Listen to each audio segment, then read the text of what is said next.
Welcome, fellow thrill seekers, to our Halloween special. Did you know Halloween night has one of the highest crime rates of any night of the year? Sure, for most of us, it's all about the candy, costumes, and harmless pranks. But for some, Halloween turns into something a little more sinister.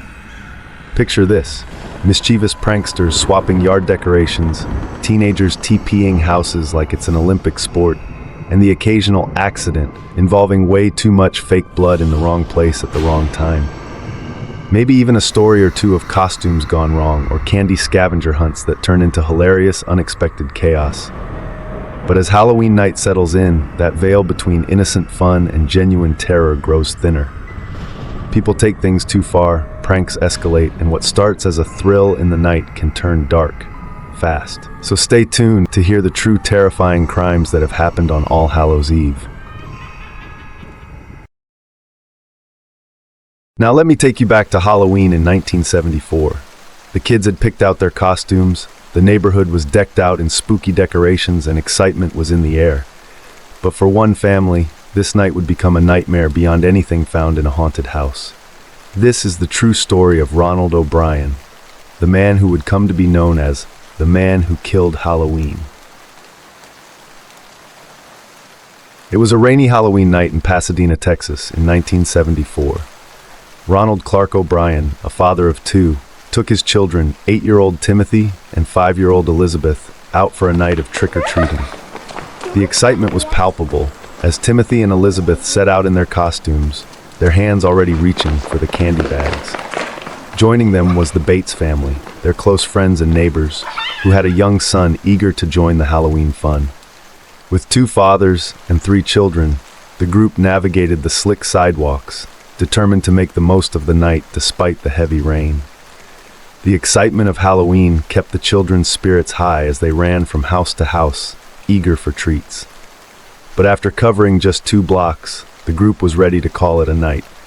The downpour wasn't letting up, and it was making the adventure more of a damp slog. One of the houses they approached was dark, with all the lights turned off. It was one of those houses that clearly signaled, "We're not participating," so the group quickly moved on. But Ronald hung back, glancing at the darkened house as if hopeful someone inside might change their mind. He lingered for a moment, alone at the doorstep, until he suddenly caught up with the group, waving something in his hand. In his grasp were 5 oversized pixie sticks, the kind of candy that wasn't just rare but considered a score in any kid's trick-or-treat bag. The children squealed with excitement at the unexpected surprise.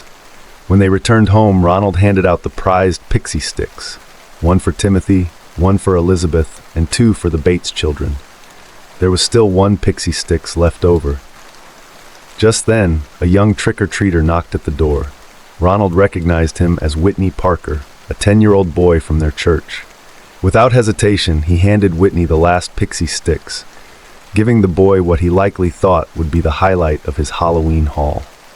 The night was winding down, and as every parent knows, it was time for the kids to choose 1 piece of candy before bed. Timothy, excited by his new prize, eagerly reached for the pixie sticks. He struggled to open it. Ronald had to step in, helping his son tear open the top. As Timothy tipped the giant straw of candy to his lips, he tasted something bitter. He frowned and told his dad it tasted wrong. Ronald handed him a drink, urging him to wash it down. But in moments, Timothy doubled over, clutching his stomach, his face contorting in pain. Panic set in as Timothy's symptoms worsened. He began to vomit uncontrollably, his body racked with spasms. He went limp in his father's arms, his breaths growing shallow. In a desperate rush, Ronald called for an ambulance, but tragically, Timothy didn't make it. He died en route to the hospital, leaving his family and everyone who knew him in shock. The sudden, tragic loss of a young boy who had been joyfully celebrating Halloween just hours before sent ripples of horror through the community. But as police began to investigate, the story only grew darker. In the hours after Timothy's death, police were desperate to understand what had happened. Ronald recounted every detail he could remember, telling investigators that the last thing Timothy ate was the pixie sticks. The police acted quickly, knowing they needed to recover the remaining candy before any other children could be harmed. Ronald confirmed that he had given out 5 pixie sticks that night. 3 were quickly accounted for, 1 with Elizabeth and 2 with the Bates children.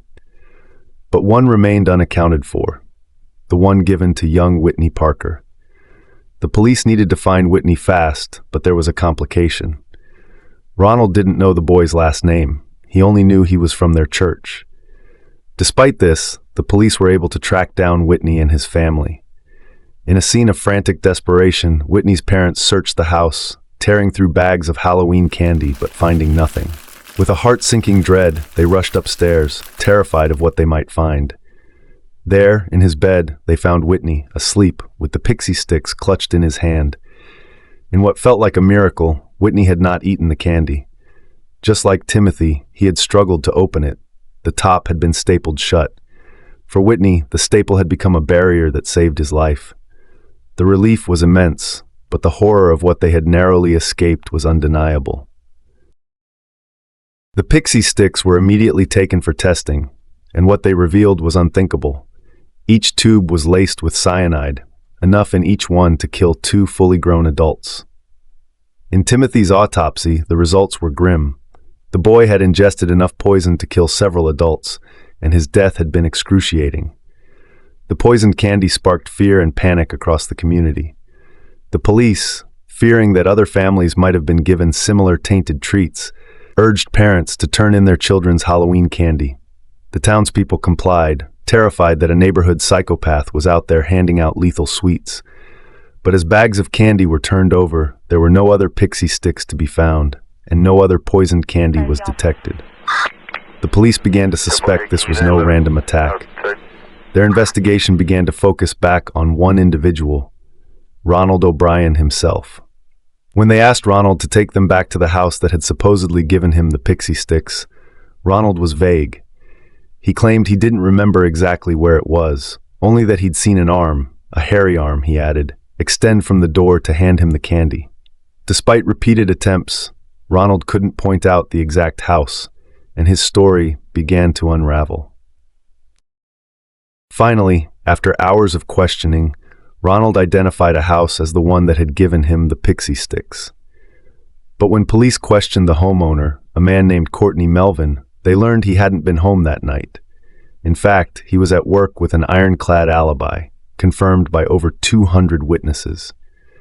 With this lead debunked, the police began scrutinizing Ronald himself. They learned that behind the facade of a doting father, Ronald's life was crumbling under the weight of financial debt, a staggering $100,000, an amount that could cripple a man financially for life.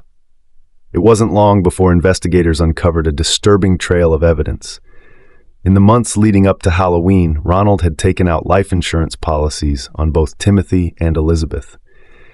He started modestly in January with $10,000 for each child. But in October, mere weeks before Halloween, he significantly increased the policy amounts, adding another $20,000 to each policy. The reason?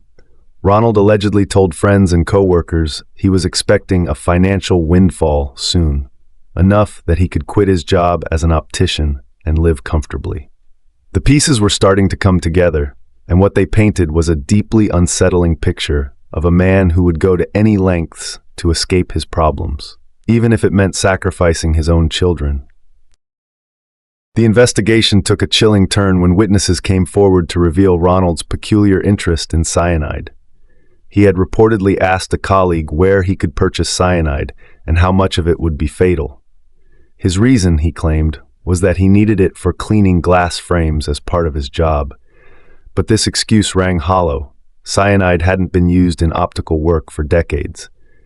When police searched Ronald's home, they found a pair of scissors with traces of a waxy substance that matched the remnants found in the pixie sticks tubes. This crucial discovery tied Ronald directly to the poison, confirming that he had tampered with the candy himself. Ronald O'Brien was arrested on November 5, 1974, and charged with the murder of his son Timothy, along with 4 counts of attempted murder.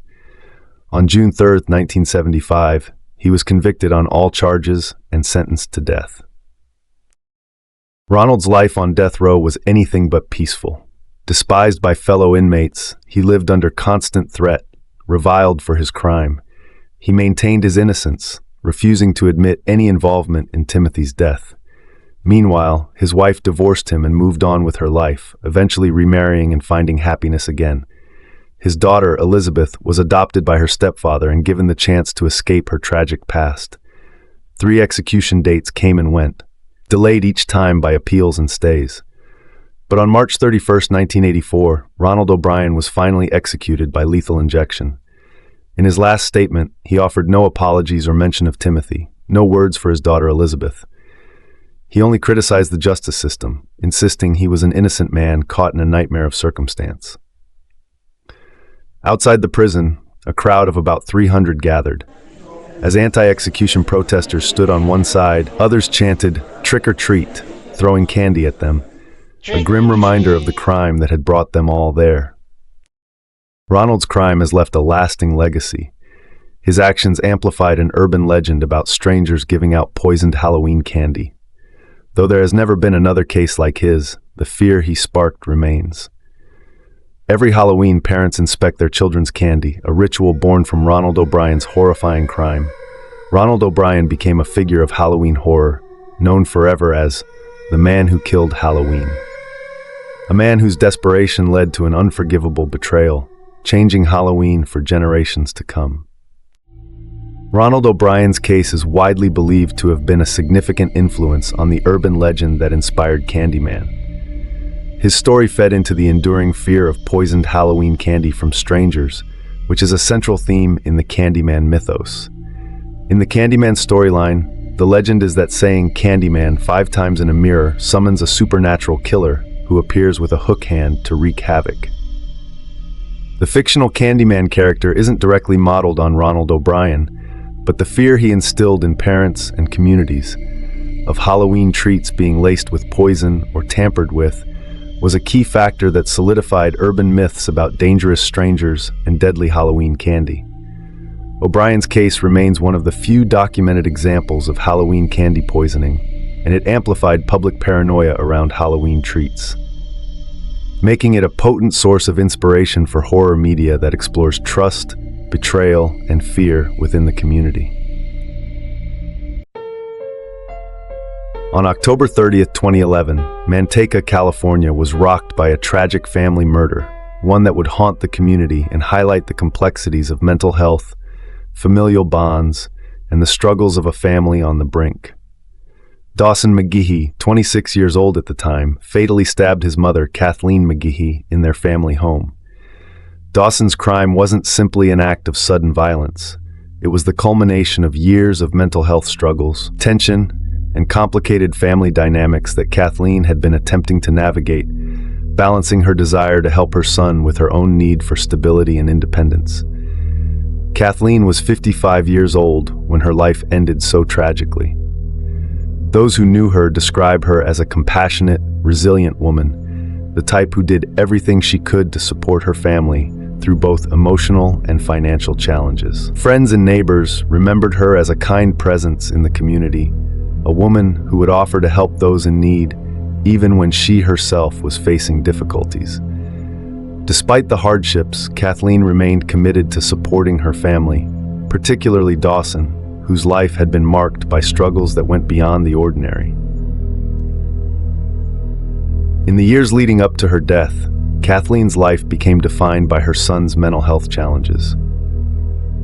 Dawson had struggled for years with symptoms that were difficult to diagnose, often oscillating between periods of normalcy and episodes of intense agitation, which sometimes manifested in physical tics or unusual movements.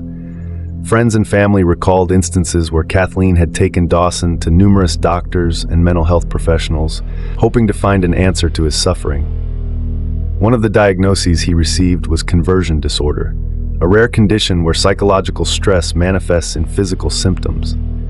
Another doctor suggested Dawson suffered from PTSD, perhaps stemming from early trauma or underlying psychological issues. Dawson's diagnosis was complex, and his mental state was always in flux. He didn't exhibit the typical signs of a psychotic disorder, such as hallucinations or delusions, which complicated his treatment. This absence of overt psychosis led some doctors to believe his awareness of reality remained largely intact, but his symptoms still impacted his daily life and strained the family's relationship. Friends of the family observed that Kathleen bore the weight of her son's struggles almost alone, constantly balancing the roles of caregiver and protector, even as Dawson grew increasingly dependent on her. As Dawson grew older, his dependence on Kathleen deepened, leading to tension and strain within the family. His episodes of erratic behavior were becoming more frequent, and Kathleen, despite her best efforts, began to feel the toll of the situation. Financially, the family was struggling, with Kathleen juggling multiple jobs to keep their household afloat. She was emotionally exhausted, often caught between wanting to help Dawson and realizing that he needed to develop some independence. In the weeks leading up to her death, Kathleen had gently encouraged Dawson to find ways to be more self-sufficient. Friends mentioned that she often spoke about wanting her son to be able to support himself, knowing it would benefit both of them in the long run. But these conversations weren't easy. For Dawson, even the idea of separating from his mother seemed impossible, and any push toward independence left him feeling isolated and rejected. His agitation grew more pronounced, with outbursts that worried Kathleen, though she tried to dismiss them as symptoms of his condition. Their family dynamic was complex. Dawson was not only dependent on Kathleen emotionally and financially, but he also saw her as his primary connection to the world.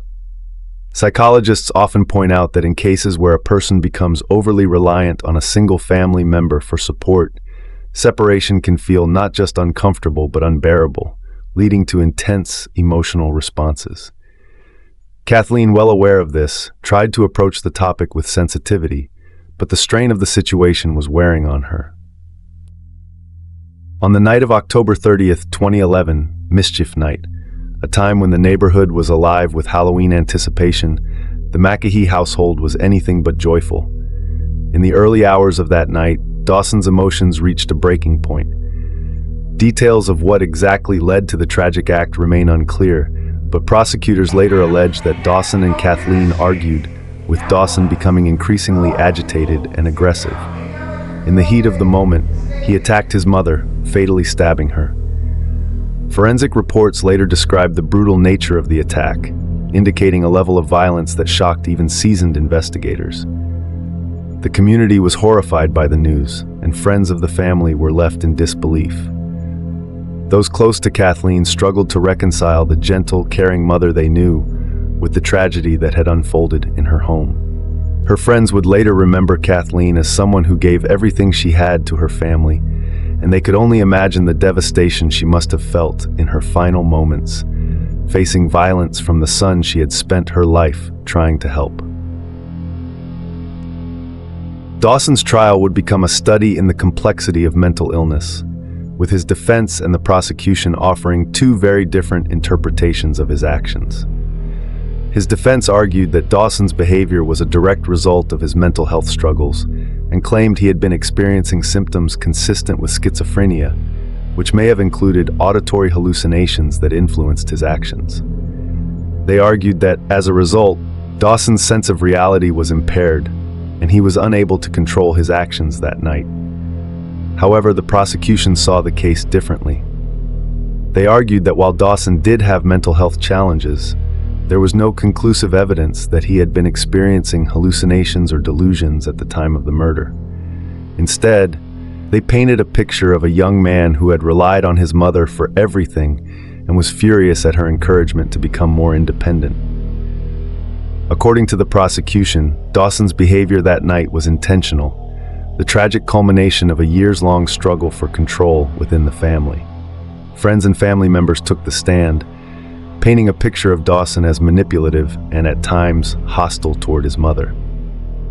They spoke of Kathleen's attempts to help her son and her quiet frustrations, moments when she confided in close friends that she was growing increasingly fearful of Dawson's erratic behavior. The trial was contentious, with expert witnesses from both sides debating Dawson's mental state. Testimony from a psychiatrist revealed that while Dawson's behavior did not meet the criteria for schizophrenia, it also pointed to the difficulty of diagnosing mental health disorders in cases where symptoms don't fit neatly into one category. This lack of clarity left the jury with a difficult decision. After a drawn-out trial and extensive deliberations, the jury found Dawson McAhee guilty of second-degree murder in 2013. He was sentenced to 15 years to life in prison, with his defense team appealing the decision almost immediately. Dawson was sent to Mule Creek State Prison, where he continued to receive treatment for his mental health issues. The sentence brought some relief to Kathleen's friends and extended family, who felt justice had been served, but it also left them questioning how things could have gone so wrong for a family that had once seemed like any other. Many people who had known Kathleen described their feelings of guilt, wondering if they could have done something to prevent her death or help Dawson in a way that would have made a difference. The haunting question of "what if?" lingered among those who had witnessed the unraveling of the McAhee family from the sidelines. Dawson's case has since become an example for mental health advocates who argue for better resources and intervention for families dealing with severe mental health issues. In interviews, some of Kathleen's friends expressed anger at the mental health system, questioning whether her death might have been prevented if Dawson had received more consistent, effective treatment. In 2024, Dawson became eligible for parole, sparking a wave of mixed emotions among Kathleen's loved ones and those who remembered the case. Some believe that Dawson's release would be a risk to society, arguing that his untreated mental health issues make him dangerous. Others argue that he has served his time and deserves the chance to build a life outside of prison walls, even if under strict supervision. For Kathleen's friends and family, the pain of her loss remains ever present. Many believe that her story highlights the need for mental health support systems that extend beyond mere diagnosis, encompassing long-term treatment and support for both patients and their families. Kathleen's legacy is one of kindness and resilience, remembered by those who knew her as a loving mother who did everything she could for her son. Her tragic death and Dawson's life behind bars serve as a sobering reminder of the impact that untreated mental health issues can have, not just on individuals, but on entire families. Though justice was served in the eyes of the law, Kathleen's story continues to resonate as a tragic example of the complexities surrounding mental health, family, and the lengths to which one mother went to support her child, even at her own peril.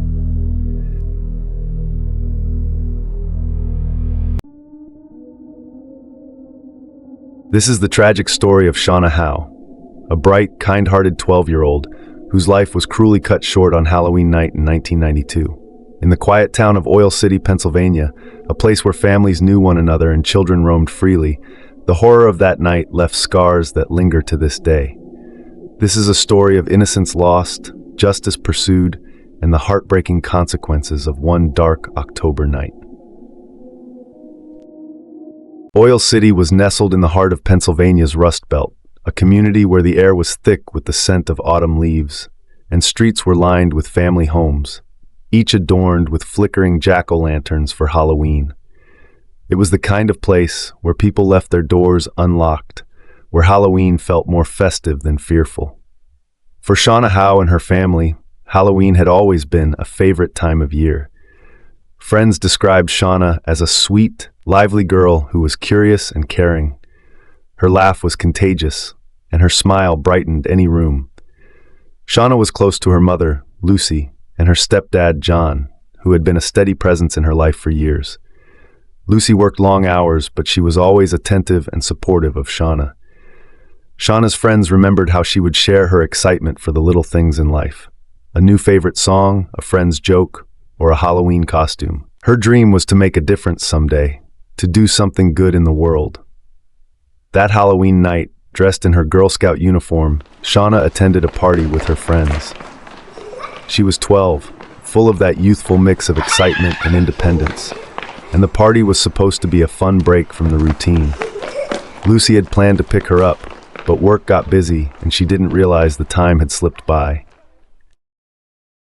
Between 7:30 p.m. and 8 p.m., Shauna and a friend left the party. Her friend offered to walk Shauna home, but Shauna, wanting to be independent, declined, saying it was just one more block. She waved goodbye, walking down the familiar streets alone as the sounds of Halloween festivities faded behind her. As the clock neared 9:30 p.m., Lucy, growing uneasy, called home. John picked up, and when she asked if Shauna had returned, he paused, surprised to hear she hadn't. The party should have ended long before then. Both parents' concern grew with each passing minute. Lucy instructed John to call local hospitals, hoping Shauna might simply be lost or with a friend. But there was no sign of her. Their worry turned to fear when they received a call from a man named Dan Payton. Around 8 p.m., Dan had been walking along West Street when he noticed a small girl on the other side of the road. He saw her, dressed in her Girl Scout uniform, walking alone. Just then, he noticed a tall, thin man in a baseball cap following her. In an instant, the peaceful Halloween scene shattered. Dan heard a short, sharp scream, and he saw the man force Shauna into a small red car before speeding away. Without a cell phone, Dan ran door to door, pounding on doors, begging for someone to call the police. His urgent efforts were too late. Shauna was gone. The community came together that night as neighbors helped search for Shauna. The police combed the area, initially hoping she had simply wandered off. But their hopes were dashed the next day when they found Shauna's costume in a wooded area outside town. Her stepdad, John, was asked to come identify the clothing, and his heart broke as he recognized the familiar Girl Scout uniform. The police told him they had found traces of bodily fluids on the costume. The evidence was enough to indicate that Shauna may have been harmed. The police collected DNA from the clothing and began testing every man who had access to Shauna, hoping for a match. The discovery of her clothing added a grim sense of urgency to the case, a terrifying indication that she had been attacked and possibly worse. Police continued searching, hoping against hope to find Shauna alive. The day after Shauna's costume was found, a man called the police to report something chilling. He had been hiking near a remote area called Coulter's Hole, known for its rocky lake and dense woods. As he crossed a bridge, he noticed two small shoes carefully placed on the bridge, facing opposite directions. When he looked down, he saw the lifeless body of a young girl beneath the bridge. The police arrived, confirming what they feared. It was Shauna. The way her shoes were arranged seemed like a taunt from her killers, as if they had intentionally left them to mock the police. Officers felt a haunting sense of rage and sorrow. Shauna's family was devastated, left with a hole that would never fully heal. To add to the horror, the police realized that Shauna's body hadn't been there during their search the day before. Her killers had likely returned in the dead of night, knowing the police had cleared the area, to dispose of her body and leave the ominous clue on the bridge. The police began investigating every potential lead, testing men who had access to Shauna and questioning anyone who may have seen her that night. They even looked at her stepdad, John, and her uncles, but no one's DNA was a match. Frustrated, they turned to other leads and remembered a witness statement from Dan Payton, who described the kidnapper as a tall, thin man in a baseball cap driving a small red car. Ted Walker, a man known to work at a local pizza shop where Shauna and her friends often visited, quickly became a person of interest. Ted was known for his unsettling behavior towards Shauna, often giving her and her friends unwanted hugs, which they avoided. He also had a red car. The police questioned Ted, hoping he was the one, but his DNA did not match the evidence found on Shauna's clothing. The case grew cold, and years passed. In 1995, 3 years after Shauna's murder, a girl was attacked by a man attempting to abduct her. She managed to escape, battered and bruised, but not broken. She identified her attacker as Jim O'Brien, a man with a violent criminal history and a reputation as a sexual predator. Police immediately took Jim into custody, but they soon discovered that Jim and his brother, Tim O'Brien, had alibis. They were supposedly in jail the night Shauna disappeared. However, in a later check, police found a discrepancy. The O'Briens had been bailed out just days before Shauna went missing, casting them back into suspicion. In 1998, 6 years after Shauna's murder, investigators re-examined evidence with fresh eyes. They noticed a mark on her cheek that appeared to be a shoe print, a detail shockingly absent from the original autopsy report. Consulting a forensic expert, they confirmed the print, indicating she may have been subdued by multiple people. The police revisited old leads, including Ted Walker and the O'Brien brothers. They uncovered that a red car matching the description given by Dan had been set on fire shortly after Shauna's murder, belonging to none other than Ted Walker. With Ted fitting the description and being close with the O'Brien brothers, suspicion mounted. Police finally had the DNA sample retested using advanced methods. The results confirmed Jim O'Brien as a match. Jim was already in prison for another crime, but his brother Tim and Ted Walker were still at large. Investigators picked up Ted as an accessory, and during questioning, he finally confessed. He admitted that he and the O'Brien brothers had abducted Shauna. He described how they took her to his house, where Tim and Jim assaulted her. Ted's confession was chilling. He claimed the entire plan had started as a prank, a twisted Halloween joke that spiraled into something horrific. He described how they took her to Coulter's Hole, left her body beneath the bridge, and purposefully placed her shoes as a final taunt to authorities. The police believed they intended to leave Shauna alive, but as events took a darker turn, she was tragically killed. Ted's car, the vehicle used in the abduction, was later burned to destroy evidence. In court, Jim and Tim O'Brien, along with Ted Walker, were finally held accountable. Jim was sentenced to life without parole, and Tim received a similarly severe sentence. Ted Walker, for his role as an accessory, faced a lengthy prison sentence as well. Shauna's family found some peace in knowing her killers were brought to justice, but the pain of losing her never left them. Shauna's story remains a tragic reminder of the darkness that can lurk even in close-knit communities.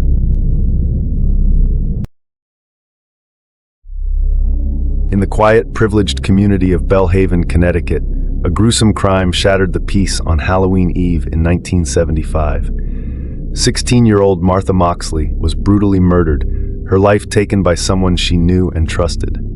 This case, surrounded by the wealth and influence of the Skakel family and their Kennedy ties, would go unsolved for decades, leaving the Moxley family in a haunting search for justice. This is the story of Martha Moxley, of innocence lost, secrets hidden, and a family left with unanswered questions.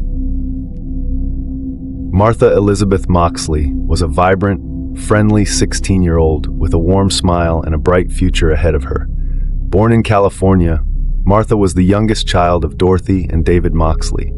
Her family moved to Greenwich, Connecticut for David's job, settling into Belhaven, an affluent neighborhood known for its sprawling estates, close-knit community, and prominent residents.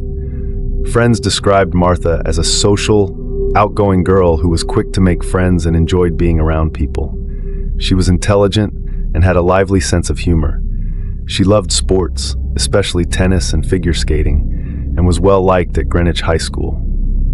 Dorothy Moxley would later describe her daughter as full of life and energy, someone who could brighten any room she entered. That October, Martha had been grounded for a minor rule-breaking incident. Eager to be part of the mischief night fun, she begged her mother to let her go out with her friends for just a little while. Reluctantly, Dorothy agreed, telling Martha to be home by curfew. That moment, Dorothy's decision to allow her daughter out for a night of harmless fun would later become a point of profound regret for her. October 30th, 1975, known locally as Mischief Night, was a time for harmless pranks, toilet papering trees, and Halloween excitement. Martha was planning to meet up with friends in the neighborhood, including Thomas and Michael Skakel, whose family lived just down the street. The Skakels were cousins of the Kennedy family, bringing a layer of fame and influence to the neighborhood. Their wealth and high-profile connections afforded them a level of privilege and attention that few families could claim. The Skakel family had long been intertwined with the Kennedys. The boy's aunt, Ethel Skakel, was married to Robert F. Kennedy, and the Skakels often mingled with America's most prominent political dynasty. However, the family was also known for turbulent behavior. The boy's father, Rushton Skakel, was often absent, leaving the household in a state of permissive freedom.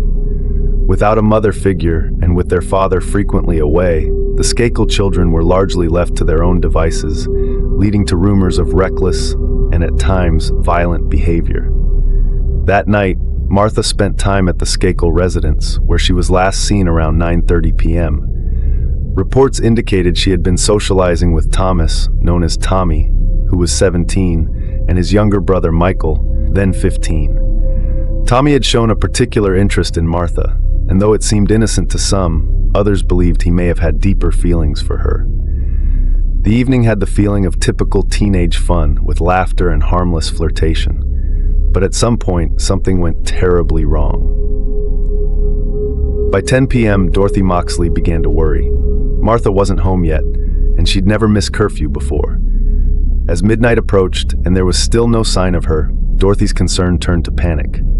She and her husband David frantically called friends, neighbors, and even began searching the nearby streets, hoping to find her on her way home. The next morning, October 31st, Martha's body was found on the Moxley property. She had been brutally attacked, her body left beneath a large tree in her yard. The weapon, a 6-iron golf club, was found in pieces nearby, shattered from the force of the attack. It was determined that the golf club belonged to the Skakel family. The killer had used the club to beat Martha repeatedly and had left her partially unclothed, though evidence showed no signs of sexual assault. The discovery was a devastating shock to the Moxley family and to the Belhaven community, a place where crime seemed unthinkable. For Dorothy Moxley, the guilt of letting Martha go out that night weighed heavily. She would later describe those moments of hope, waiting for her daughter to walk through the door, only to be confronted with the worst kind of heartbreak. In an interview years later, Dorothy spoke of the emptiness that took hold of her life, the pain of a future lost, and the cruelty of a crime that seemed to lack any reason. The investigation into Martha's murder quickly became a top priority for local authorities. The golf club, traced back to the Skakel home, led police to question Thomas and Michael Skakel. Both boys gave statements about their whereabouts that night. Tommy, who had been last seen with Martha, claimed they had parted ways around 9:30 p.m., but his story raised suspicions. There were rumors that he had a romantic interest in Martha and had been upset when she didn't reciprocate his feelings. Meanwhile, Michael, though younger, was known for his impulsive and troubled behavior. However, his family insisted he had been away from the house, and the initial investigation did not focus on him as heavily. In the background was the Skakel family's connection to the Kennedy clan, a family with significant power and influence. For some, this connection raised questions about whether the investigation was truly impartial, while others wondered if the Skakels were shielding each other. Despite their attempts to interview the Skakel brothers and search for physical evidence, the investigation reached a dead end. Without witnesses or a confession, the case grew cold. Martha's murder became a dark mystery within Belhaven, leaving a legacy of fear and anger among residents. To Dorothy and David Moxley, the investigation's failure was not just a professional lapse, but a betrayal of justice. They would spend the next several years tirelessly seeking answers, desperate to understand what had happened to their beloved daughter. As the years passed, the Moxley family's grief deepened. Dorothy Moxley became an advocate, keeping Martha's memory alive and urging authorities to reopen the investigation. Her dedication and refusal to give up eventually caught the attention of the media and private investigators. By the mid-1990s, advances in forensic science and a renewed interest in cold cases led detectives to revisit the details of Martha's murder. Around this time, suspicions began to shift toward Michael Skakel. Although he had initially been less scrutinized, new witnesses came forward with disturbing accounts from Michael's time at the Elan School, a reform school for troubled youth. Former classmates recalled Michael confessing to killing a girl, admitting that he was able to get away with it because of his family's influence. Michael reportedly bragged that his family's Kennedy connection would protect him, fueling suspicions that had haunted Belhaven since the beginning. In 1998, Michael's inconsistent alibi and his admissions at Elan led to his indictment for Martha's murder. The Skakel family's ties to the Kennedys brought significant attention to the case, with some speculating that the Kennedy family's influence had complicated the investigation from the start. For Dorothy, the indictment marked the first real hope for justice. After decades of uncertainty, she was finally seeing a path toward closure. In 2002, nearly 27 years after Martha's death, Michael Skakel stood trial for her murder. The evidence was largely circumstantial, but the testimonies of former Elan classmates proved damning. Witnesses recounted how Michael had confessed, describing his anger that night and boasting that his family would shield him from the consequences. The trial captivated the nation, drawing attention to the Skakel-Kennedy connection and the dark secrets hidden within the privilege of Belhaven. Michael's defense argued that the lack of physical evidence should clear him, but the jury ultimately found him guilty of murder. He was sentenced to 20 years to life, bringing a sense of justice to the Moxley family. For Dorothy, the verdict brought a sense of relief, though the pain of losing her daughter would never fully fade. She would later describe the verdict as bittersweet, knowing that Martha's life and potential had been stolen, but feeling that her relentless pursuit had finally honored her daughter's memory. However, Michael's conviction would not be the end. In 2013, after multiple appeals, his conviction was vacated and he was released on bail. The legal back and forth reopened old wounds for the Moxley family, reigniting questions about the justice system's ability to hold the wealthy accountable. To this day, the case remains a painful reminder of the tragic events that unfolded in Belhaven that Halloween Eve. For Dorothy Moxley, the pursuit of justice has been as complex as it has been heartbreaking. While the case has brought some semblance of closure, Martha's loss has left a void that time cannot fill. Martha Moxley's legacy endures, a testament to her life and a reminder of the importance of justice, even in the face of wealth and power. The case and its Kennedy connection stands as a symbol of the inequities that can cloud even the darkest of crimes and the resilience of a mother's love. So now we have a few shorter stories of true crimes that happened on All Hallows Eve, starting with the Freddy Krueger party shooting. It was Halloween night in San Antonio, Texas, in 2016, and a lively house party was in full swing. Costumed guests mingled, the smell of autumn spice mingling with the sounds of laughter and music. Everyone was there to escape into a world of fantasy for a night. But for some partygoers, that Halloween night would blur the line between fiction and reality in the most horrifying way. Among the guests was a man dressed as Freddy Krueger, the iconic horror villain. With his striped sweater, razor glove, and grotesque mask, he was the spitting image of the nightmare character. But unlike the other costumes in the room, his came with something real and deadly. A shotgun was hidden beneath his tattered clothes, waiting to be used. An argument broke out between the uninvited guest and the others at the party.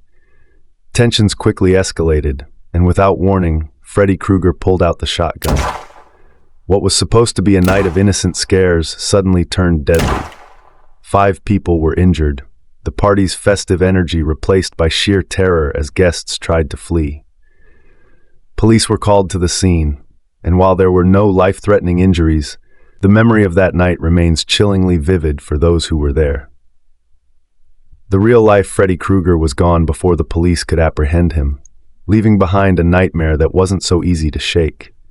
Halloween, the season of thrills and fears, had turned terrifyingly real. The suicide mistaken for Halloween decor. Frederica, Delaware, 2005. October was drawing to a close and houses were already dressed for Halloween. Front yards hosted glowing jack-o'-lanterns, hanging ghosts, and skeletons dangling from trees. But on this Halloween, there was one decoration that should never have been there. At the edge of a busy road, a figure hung silently from a tree, eerily still in the early morning light. Passers-by barely glanced at it, assuming it was a particularly lifelike Halloween decoration. But hours went by, and the figure remained, swaying slightly in the wind. It wasn't until later that day that someone noticed something strange. They approached the decoration and realized, with mounting horror, that it wasn't a prop. It was a 42-year-old woman who had taken her own life. For hours, her body had been mistaken for a Halloween display, passed by dozens who hadn't realized the horror in front of them. The tragedy was a painful reminder that sometimes the line between staged horror and real-life sorrow isn't as clear as we'd like to believe. Frederica, Delaware, would never look at Halloween decorations the same way again. Derek Ward and the Horror on Long Island. In Farmingdale, Long Island, October 28, 2014, was supposed to be an ordinary autumn day, but by that evening, the town would be left with a nightmare they could never forget. Derek Ward was a troubled man, his life marred by mental health issues, but his mother, Patricia Ward, a beloved college professor, remained his rock, never giving up hope for his recovery. That night, Derek's struggles reached a tragic, violent crescendo. In a horrifying act, Derek attacked and killed his mother inside their home. But the nightmare didn't end there. In a daze, Derek carried her decapitated body outside and left it on the street in full view of the neighborhood. At first, neighbors thought it might be a Halloween prank or a grotesque decoration, but as the horrific scene dawned on them, the shock set in. Derek, consumed by his own turmoil, took his own life shortly afterward by stepping in front of a train. The night left the community reeling, faced with a horror that felt like it belonged in a horror movie, but was heartbreakingly real. Patricia's murder became an indelible part of the town's history, a reminder of the real-life horrors that can unfold when mental health issues go untreated. The Indiana State Fairgrounds Coliseum explosion. Halloween night, 1963. Families, couples, and friends eagerly filled the seats of the Indiana State Fairgrounds Coliseum in Indianapolis. It was the night of the Holiday on Ice show, an annual performance that had become a Halloween tradition for many. Parents held their children close, leaning in to share the thrill of the twirling skaters on the ice below. The smell of popcorn and caramel corn wafted through the air, and the voices of excited children blended with the music, creating a festive hum of anticipation. Yet, unbeknownst to those gathered in the Coliseum, beneath the stands, a small propane gas tank had begun to leak. The gas slowly spread, pooling invisibly beneath the unsuspecting audience. The Coliseum was full that night, with nearly 4,300 people attending, all caught in the deadly setup. It was around 11 p.m. when the leak ignited. Some say it may have been a spark from a piece of electrical equipment or even static electricity from the metal seating. In a flash, the invisible danger became a deadly explosion. The blast tore through the concrete, ripping up the seats and sending debris flying into the air. The force of the explosion was so powerful that it caused the floor beneath the stands to buckle and collapse, hurling spectators forward in a terrifying chain reaction. Screams filled the Coliseum as panicked families scrambled to escape. The blast was so intense that seats, concrete slabs, and metal fixtures were ripped from the ground and hurled across the room.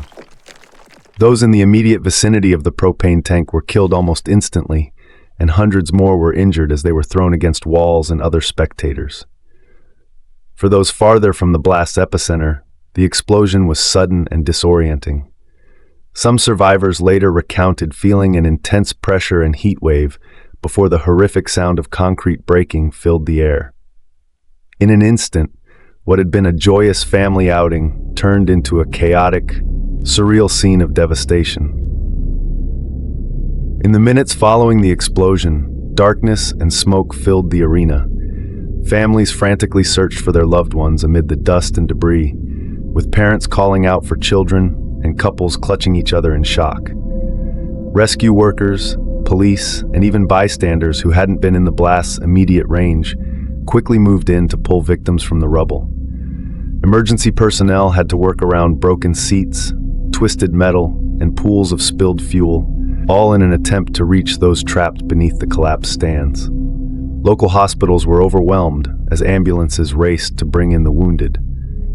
Volunteers and off-duty medical personnel from across the city flocked to help, tending to the hundreds of injured people who were dazed, bleeding, and in shock. The sight was heartbreaking. Children separated from parents, friends struggling to find one another, and the injured waiting in long hospital lines. The explosion took the lives of 74 people, including men, women, and children, while nearly 400 others were left with injuries ranging from minor cuts to life-altering wounds. The tragedy of that Halloween night left a profound scar on Indianapolis, particularly because of the joy and innocence that had preceded it.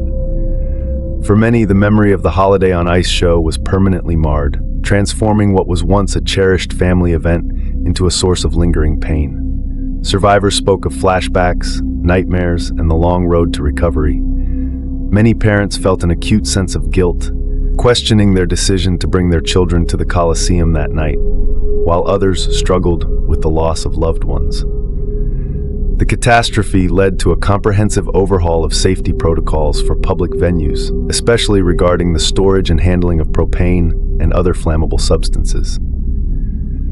The fire codes in Indianapolis were strengthened, and inspections for large event spaces became far more stringent, with officials mandating proper storage practices and regular inspections to ensure no propane or gas leaks would go undetected. Today, the Indiana State Fairgrounds Coliseum stands as a modernized arena, rebuilt with these lessons in mind. But for the families affected, Halloween 1963 remains a painful memory, a reminder of lives cut short, and a joyous occasion turned tragic in a single, devastating moment. Yoshihiro Hattori's Halloween tragedy. In 1992, 16-year-old Yoshihiro Hattori, a Japanese exchange student in Louisiana, was excited to experience his first American Halloween. Dressed in a Saturday Night Fever costume, he set off for a Halloween party with his friend. But an innocent mistake led them to the wrong house. Yoshihiro knocked on the door, and when no one answered, he turned to leave. Just then, Rodney Piers, the homeowner, opened the door holding a gun. In a tragic misunderstanding, Pierre shot Yoshihiro, mistaking him for a threat. Yoshihiro died on the way to the hospital, his costume stained with blood. The tragedy sparked outrage across Japan and the United States, highlighting cultural misunderstandings and issues around gun laws. Though Piers was later acquitted, Yoshihiro's death left a legacy that brought about an exchange program in his honor, keeping his memory alive despite the horror of that Halloween night. The Ghostface Killer, Halloween Night, 2013, Brooklyn, New York. Amidst the laughter and trick-or-treaters, a figure in a Ghostface mask lurked on the street, waiting for the right moment. The mask was identical to the one from the Scream movies, but the horror this figure brought was no fiction. As Anthony Seabury walked down the street, the Ghostface Killer approached, and without a word, shot him in the head. The masked assailant vanished into the night, leaving Anthony's lifeless body behind. Despite investigations, the identity of the Ghostface Killer remains a mystery, and the case remains unsolved. The anonymity of the Halloween costume added a chilling layer to the crime, leaving Brooklyn residents with a dark reminder of how Halloween masks can sometimes hide real-life monsters. Now, for most children, Halloween night is filled with joy and excitement, a time for costumes, trick-or-treating, and innocent frights. But for 8-year-old Brian Massey, Halloween night in 1984 would bring a nightmare far more horrific than anything found in a haunted house. This is the story of Brian Massey's unimaginable loss on Halloween and a reminder of the real-life horrors that sometimes hide behind closed doors. Brian Massey lived in a modest home in Miami County, Indiana, with his mother, Jean Yackel, and his 2 younger sisters, 6-year-old Tiffany and 4-year-old Tamara. Jean was a loving, hardworking mother who had separated from Brian's biological father years earlier. Seeking stability for her children, she had remarried David L. Andrews, hoping that he would be a strong and supportive partner. However, Andrews brought with him a dark history of violence and a propensity for heavy drinking. Family, friends, and neighbors would later recall instances of hostility between Andrews and Jean, particularly when he had been drinking. Brian, despite his young age, had begun to pick up on his stepfather's unpredictable nature and would try to protect his younger sisters from his angry outbursts. However, the family remained trapped in the household, often isolated, enduring the turmoil caused by Andrews' volatile behavior. On October 31, 1984, while other children eagerly went trick-or-treating, the Yackel Massey household was tense. After a night of heavy drinking, Andrews returned home in an unstable, volatile mood. That evening, Jean tried to shield her children from his anger, likely hoping the night would pass without incident. But as Andrews grew more intoxicated, his temper spiraled, eventually culminating in a brutal, horrific attack. In a fit of rage, Andrews turned on Jean, stabbing her in a violent assault that would shock even the most seasoned investigators. 8-year-old Brian witnessed the terrifying attack on his mother, a sight that would leave scars no child should ever endure. Andrews then went on to target Brian's younger sisters, Tiffany and Tamara, who had no means of escaping or defending themselves from his attack. The horror of that night left a haunting impression on Brian, who was forced to watch helplessly as his family was torn apart in front of him. At some point, Andrews took Brian and attempted to flee, subjecting the boy to further physical and emotional abuse. Authorities eventually tracked them down, ending the nightmarish ordeal. When authorities arrived at the crime scene, they were confronted with a scene of unimaginable horror. Jean's body lay near the front door, surrounded by a pool of blood, as though she had been trying to escape or protect her children. Nearby, the bodies of Tiffany and Tamara were discovered, small and fragile, their young lives cut short. The gruesome sight shook even the most experienced officers. The community of Miami County was left in shock and mourning. This was a place where people knew their neighbors, where families looked out for one another, and where Halloween was a treasured, innocent tradition. The violent murders cast a dark shadow over the town, forever changing the way residents viewed Halloween. Parents became more protective, and the community's Halloween traditions were altered, haunted by the memory of a tragedy that had struck far too close to home. Brian, having endured the trauma of witnessing his family's murders and being taken by his stepfather, was left orphaned and deeply scarred. For years, those who knew the family struggled to understand the brutal crime. They recalled Jean as a caring mother who wanted nothing more than a stable, safe life for her children. Her death, along with the loss of her 2 daughters, left a permanent void in the community. David L. Andrews was quickly apprehended and charged with multiple counts, including 3 counts of first-degree murder. During his trial, Andrews showed little remorse, further enraging the community and deepening the pain of the families who had lost loved ones. The brutality of his actions led prosecutors to push for a severe sentence, aiming to ensure he would never be free to harm others again. The trial was a painful experience for Brian, who had to revisit the traumatic memories of that night. The young boy's testimony became a critical part of the case, offering a first-hand account of the horror that had unfolded within their home. Community members showed support for Brian, rallying around him, though no amount of comfort could erase the scars left by the crime. In the end, Andrews received a 45-year prison sentence. Many felt that even this sentence was too lenient for the man responsible for such a brutal act. When Andrews became eligible for parole in 2017, there was a resurgence of outrage and debate, with the public expressing disbelief that he could one day be free. Families in Miami County feared that Andrews' release would undermine justice, reopening old wounds for the community and for Brian, who had struggled for years to heal from his traumatic childhood. For Brian, Halloween night in 1984 marked the end of his childhood. The trauma of witnessing his mother and sister's deaths left him with emotional scars that would last a lifetime.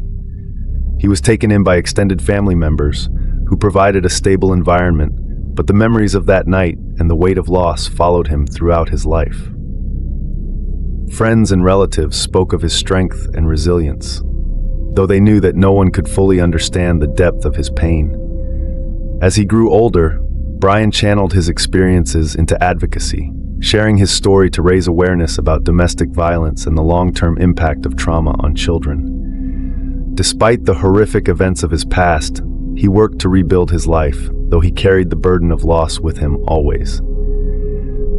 Every Halloween was a reminder of the family he lost and the night that changed everything. In interviews, those close to him described Brian as a survivor, someone who, despite unimaginable trauma, managed to rebuild a life defined not by the horror of his past, but by his resilience. His courage in the face of tragedy and his efforts to heal were a testament to the strength of the human spirit. The Halloween murders of Jean Yackel and her daughters remain one of Miami County's darkest chapters, a horrifying reminder of how real-life terror can strike on a night meant for innocent fun. The crime left a lasting impact, reshaping the way the community viewed Halloween and increasing awareness about the signs of domestic abuse. For many, the case highlighted the importance of community vigilance and the need for resources to protect families from violence within their own homes. The memory of Jean, Tiffany, and Tamara lives on in the hearts of those who knew them, and the tragedy has become a solemn reminder each Halloween in Miami County. Brian's survival and his journey toward healing inspire others to confront their own traumas and find strength amid the darkest of memories. The real-life nightmare that inspired A Nightmare on Elm Street. Our final story isn't about Halloween directly, but it speaks to the essence of horror that Halloween represents, the blurring of reality and nightmare. In the late 1970s, a series of tragic and mysterious deaths among Southeast Asian refugees in the United States caught national attention. Refugees from Cambodia, Laos, and Vietnam, many of whom had escaped the horrors of war and genocide, began dying unexpectedly in their sleep. These victims, most often young and previously healthy men, were discovered dead with expressions of terror on their faces. The cause of death baffled medical professionals, and the phenomenon came to be known as Asian death syndrome, or sudden, unexpected nocturnal death syndrome. The phenomenon was unique and deeply unsettling. Doctors could find no clear medical explanation for the deaths, as autopsies revealed no physical cause. The mysterious ailment often affected men in their teens and 20s, and in many cases, victims would wake in the night screaming before falling back into unconsciousness, only to be found dead by morning. Medical and cultural experts believed the condition might be linked to extreme psychological trauma. The refugees who had experienced unspeakable horrors during the Cambodian genocide and the Vietnam War had fled to the United States seeking peace, but many still suffered from recurring nightmares and PTSD related to their trauma. Some speculated that these vivid and intense nightmares overwhelmed the heart, while others thought there might be an unknown genetic or environmental factor at play. Among those intrigued by this real-life nightmare was filmmaker Wes Craven. In a 1984 interview, Craven described reading a newspaper article about the deaths, which detailed how some of the victims had tried to stay awake, fearing that sleep would lead to death. The story of one young man who reportedly stayed awake for several days before succumbing to sleep and dying shortly after left a lasting impression on Craven. The idea of being killed in one's sleep, where the line between reality and nightmare is nearly impossible to distinguish, struck him as deeply horrifying. Inspired by this chilling real-life phenomenon, Craven created A Nightmare on Elm Street, giving life to Freddy Krueger, a burned, sadistic killer who terrorizes teenagers in their dreams. Freddy's attacks are inescapable because they happen in the one place where everyone is vulnerable, in their sleep. In the film, as in the real stories, sleep becomes a battleground, and even the safety of one's bed offers no protection. The Nightmare on Elm Street franchise quickly became iconic, establishing Freddy Krueger as a Halloween symbol and a representation of the fears that lurk in our subconscious. For audiences, Freddy Krueger tapped into an ancient fear, the terror of losing control in a space as intimate and vulnerable as sleep. Craven's twisted character, based on the real horrors experienced by these refugees, made A Nightmare on Elm Street a powerful horror classic, exploring themes of trauma, helplessness, and the thin veil between nightmares and reality. Thank you for joining us for these Halloween horrors.